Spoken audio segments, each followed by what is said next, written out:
गणपतीच्या आगमनासाठी अवघे काही तास बाकी आहेत आणि काही तासातच गणपतीचं आगमन होणार आहे। त्यामुळे प्रत्येक घरामध्ये लगबग सुरू आहे। डेकोरेशन असेल, बाकीच्या सगळ्या गोष्टी असेल, सगळ्याची तयारी सुरू आहे। अशातच गणपतीला आवडते मिठाई आणि आवडतो मोदक, म्हणून प्रत्येक घरात मोदक आणि मिठाई ही आवर्जून बनवली जाते। सध्या मी पुण्यातल्या काका हलवाई या प्रसिद्ध मिठाईच्या दुकानात आहे आणि इथला प्रमुख आकर्षण म्हणजे या वर्षीचा सोन्याचा मोदक। आता सोन्याचा मोदक गणपती बाप्पाला अर्पण केला जाणार आहे आणि या संदर्भातली माहिती देत आहेत महेश गाडवे सर। सर नमस्कार।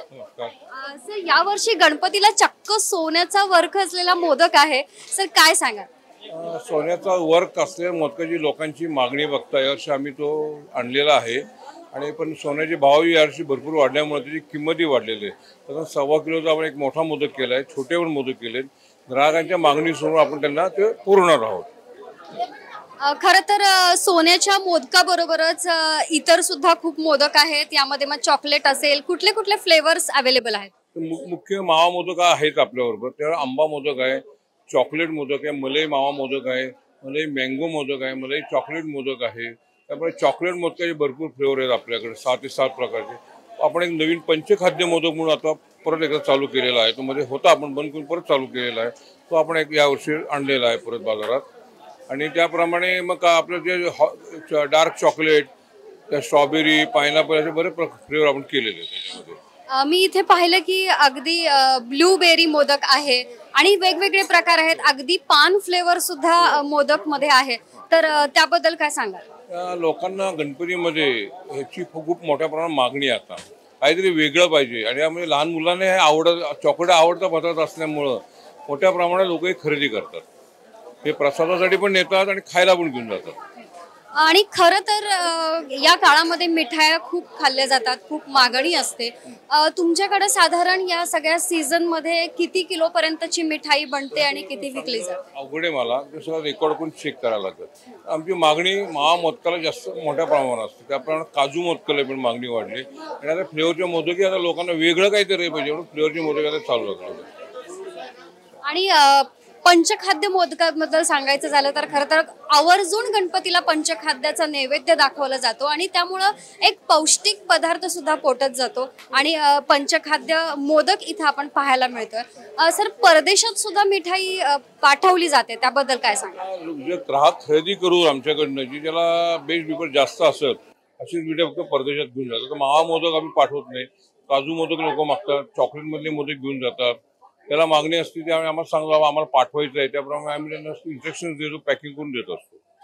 मग हे मोदक टिकायला कुठले आणि कुठल्या प्रकारचे मोदक परदेशात पाठवले जातात? काजू मोदक जास्त टिकाऊ आहे, आंबा मोदक टिकाऊ आहे। कुठल्या कुठल्या देशांमध्ये आपली मिठाई जाते?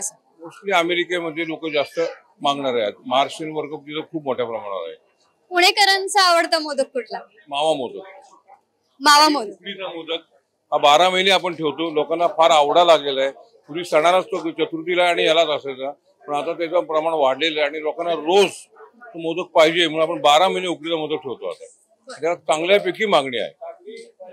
आणि आता रोज किती प्रमाणात मिठाई बनवली जाते मोदकांच्या बाबतीत आणि कसा खप असतो? मोदकाचा गणपतीमध्ये जो खप आहे तो 12 महिने नसतो, चतुर्थीला आणि गणपती म्हणजे मोदका खप जास्त असतो।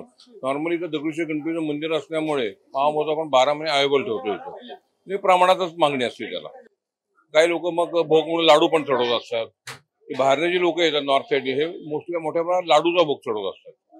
आणि एकूणच जर मिठायांच्या बाबतीत बोलायचं झालं तर बंगाली मिठाई असेल किंवा लाडू असतील, ह्या सगळ्याची सुद्धा खूप मागणी असते, काय सांगाल?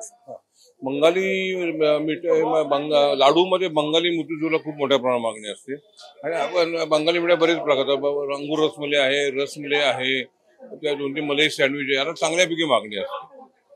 खरं तर आता इथला हा मोदक जो सोन्याचा मोदक म्हटलं, हा किती रुपये प्रति किलो आहे? सोन्याचा मोदक सोन्याचे भाव वाढल्यामुळे 15,000 रुपये किलो बसतो। हा काजू आहे आणि काजूला आपण त्याला आवरण दिलेलं आहे। काजूचा सोन्याचा मोदक, मावेचा नाहीये।